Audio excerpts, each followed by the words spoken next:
Donald Trump s'est présenté pendant sa campagne comme étant le futur président qui allait arrêter les guerres à l'étranger parce qu'il allait s'occuper de ce qui se passait aux États-Unis et on n'allait plus intervenir sur des terrains qui n'étaient pas américains, ou qu'en gros les États-Unis allaient arrêter d'être le gendarme du monde et de participer à des guerres un petit peu partout. Bon, résultat des courses, on est 5 mois après son arrivée à la Maison-Blanche, il n'y a pas la paix en Ukraine, il n'y a pas la paix à Gaza, et il y a une nouvelle guerre en Iran. Et ce qui est intéressant, c'est quand Netanyahou a décidé de lancer des frappes sur l'Iran, qu'il a prévenu Trump au départ l'a absolument pas soutenu, on a même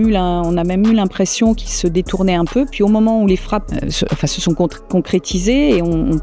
clairement été efficaces, on va dire, Trump a essayé de tirer un peu la couverture à soi en disant oui non mais en fait j'y suis pour quelque chose, et il avait annoncé qu'il se donnait 15 jours pour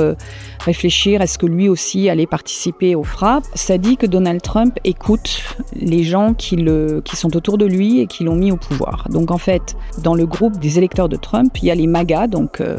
l'anagramme de Make America Great Again, qui sont les républicains séduits par son discours sur l'isolationnisme des États-Unis. On va tout faire pour que vous alliez mieux, on va s'occuper de vous, on va s'occuper des Américains avant tout, America First. Et ceux-là sont contre, effectivement, a priori, des frappes à l'étranger. Après, il y a une autre frange de ces soutiens qui sont les évangélistes, qui sont poussés par une espèce de rhétorique religieuse, complètement messianique, qui sont très, très influents